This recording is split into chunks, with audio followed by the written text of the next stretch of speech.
So just to base set for us, I'm gonna start talking about what our solution looks to solve in the ecosystem before we talk about the impact of innovation on that.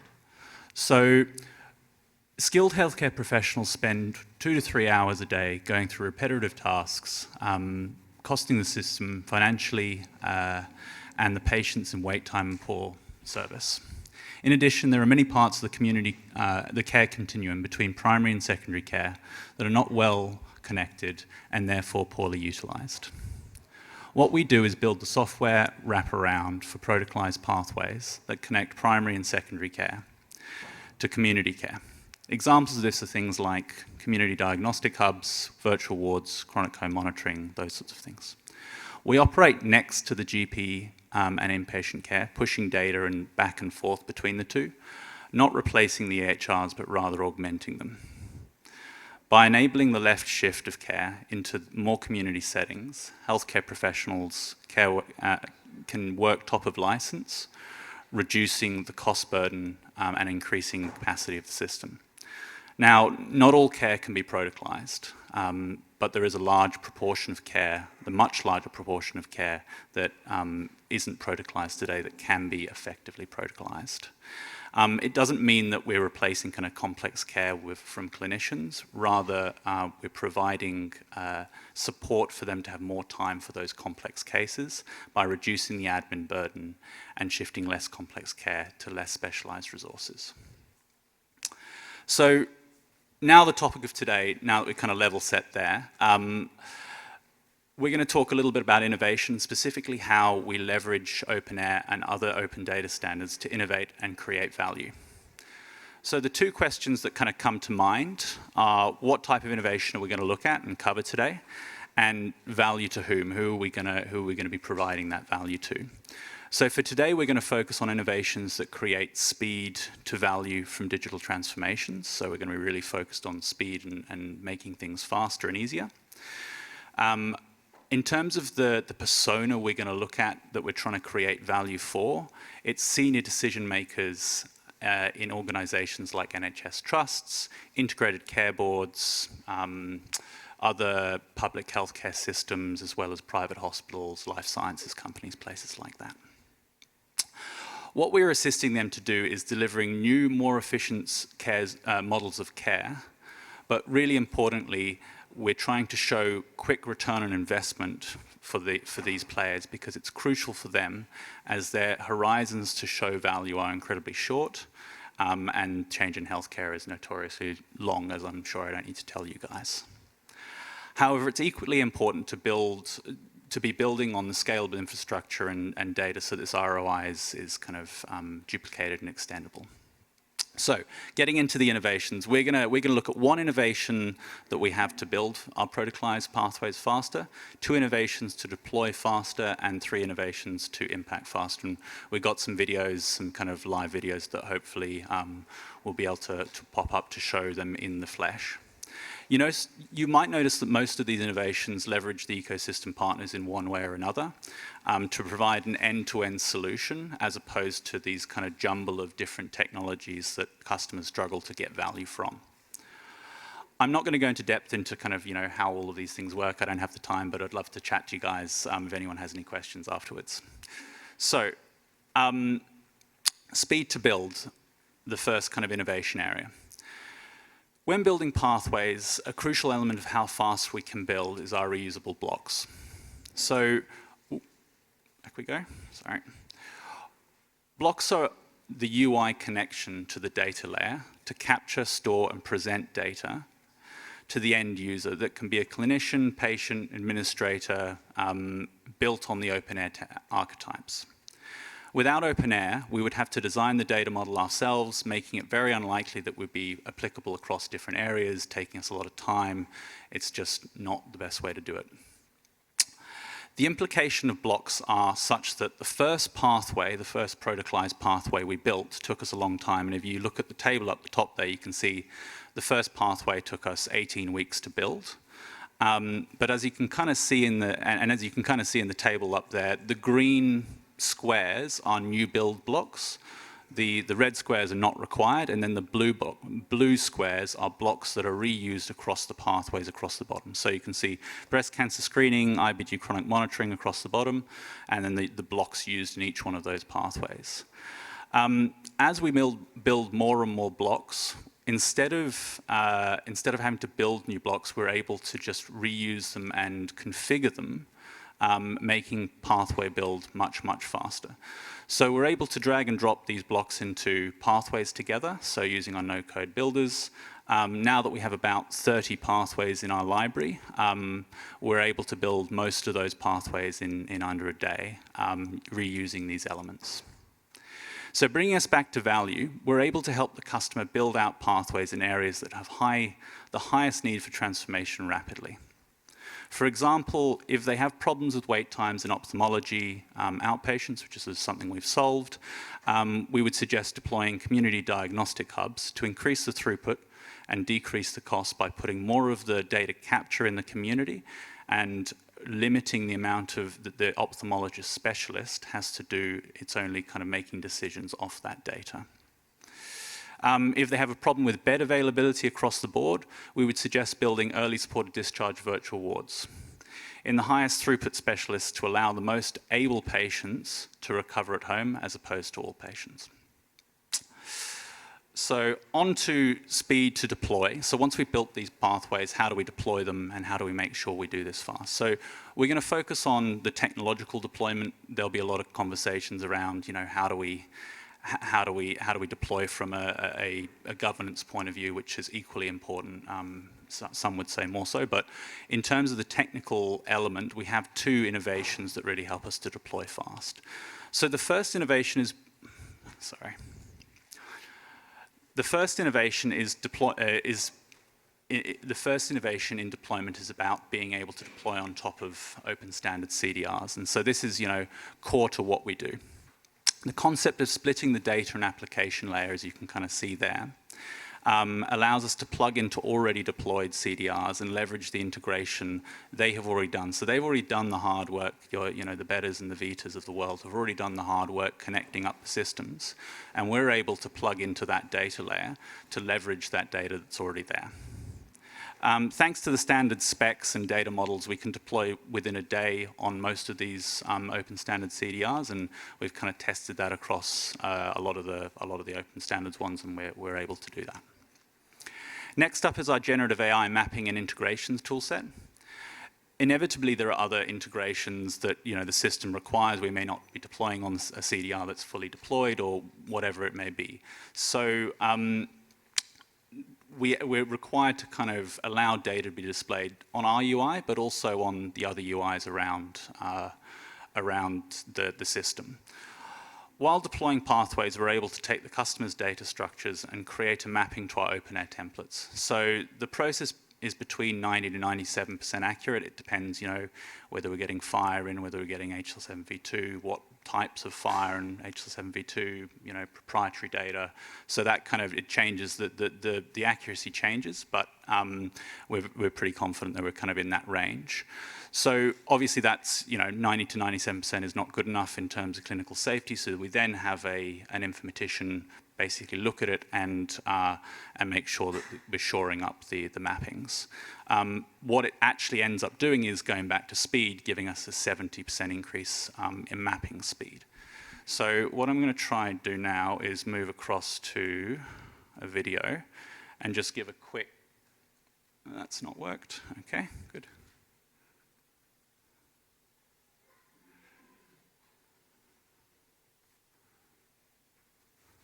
Apologies.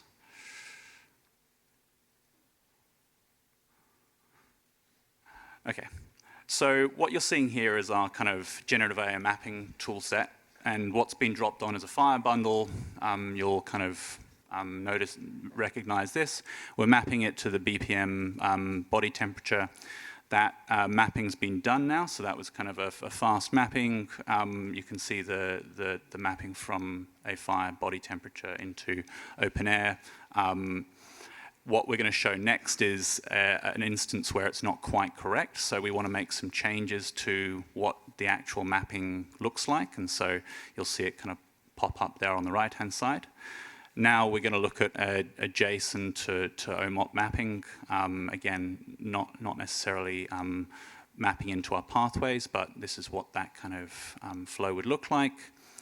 And the last thing that's kind of going to show is the where it kind of, how do we actually fit this mapping into a real data flow. And so that's kind of mapping a bunch of different FHIR resources into our platform here. So apologies for the whistle-stop tour, but don't have quite enough time to kind of go into the details.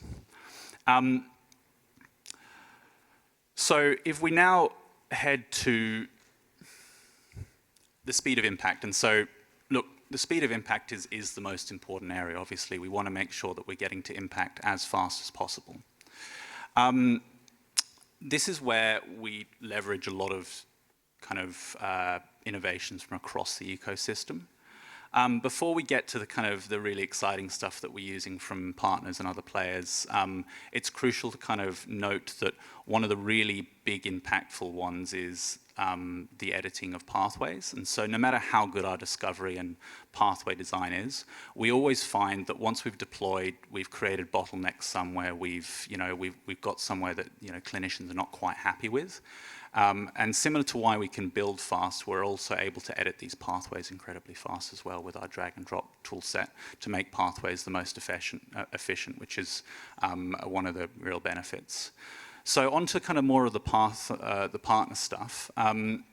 Voice to structured data. So we've created a flexible pipeline that allows us to connect into different voice to text players. So I know AWS will be presenting on their voice to text stuff and their voice to openEHR stuff. We're using that. We've also looked at an Australian player called Heidi Health, who have kind of got a little bit of traction in the UK.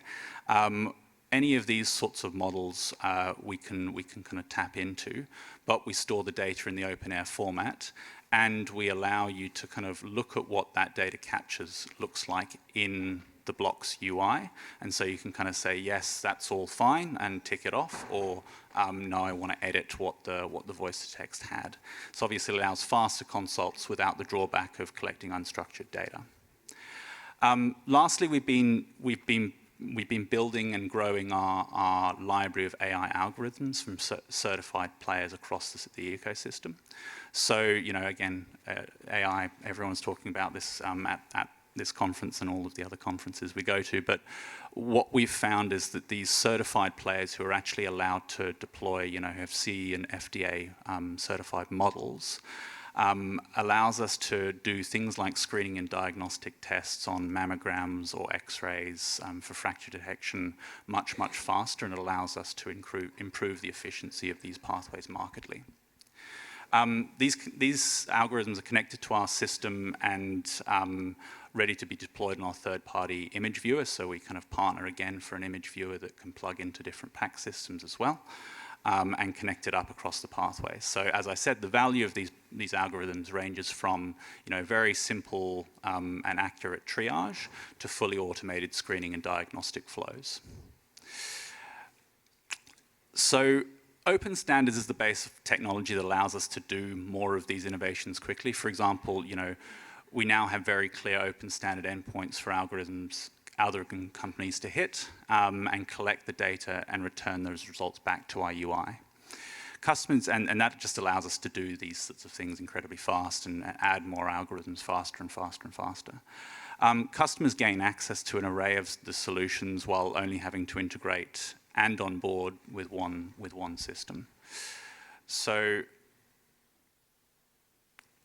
in terms of how does this kind of come to life, so I've talked about 3 different areas, but in a real world example, how are we actually bringing this to life? So we're working with an integrated care board in the NHS, which is a kind of collection of hospitals and GPs and community systems around a weight management problem they have.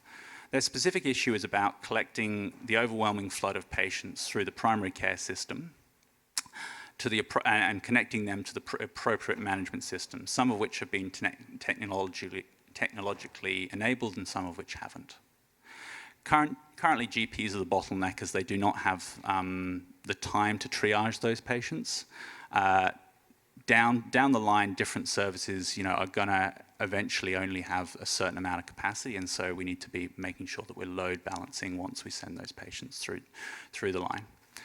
So our solution is to rapidly configure pathways that plugs into multiple different services, so primary care, secondary care. There are a bunch of national programs, different patient apps that are being used as well. That contextually launches from the GP's EHR, so it kind of launches straight from their system, be it System 1 or EMIS. This allows the GPs to not break stride when they're doing doing their day-to-day activities, and unblocks that primary care barrier, reducing the admin cost. Once in the pathway, an AI algorithm designed by the customer assists in the triage of patients, so reducing, again, the administrative cost there, to triage patients into the correct area and load balance them to going into the right severity of what they need to be doing. We're only halfway through deployment at the moment, so we're kind of, on this journey, and so some of this stuff that you can see in the background in terms of the impact is modeled. So we've built the pathway already, we built that in a day. We're about halfway into deployment, and we're kind of tracking well to deploy in 8 weeks, from kind of start of discovery to live.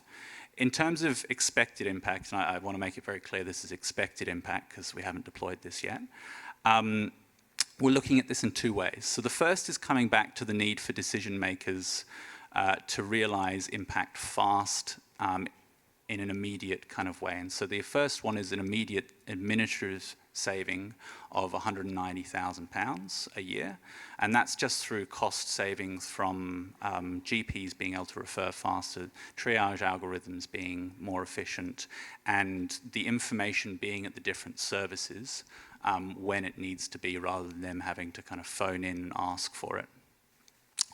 The second and far larger and more speculative impact is the population health benefits, resulting in lower costs down the line for the system of modelled £13 million over 10 years, due to the lower instances of stroke, cardiovascular complication, and many others.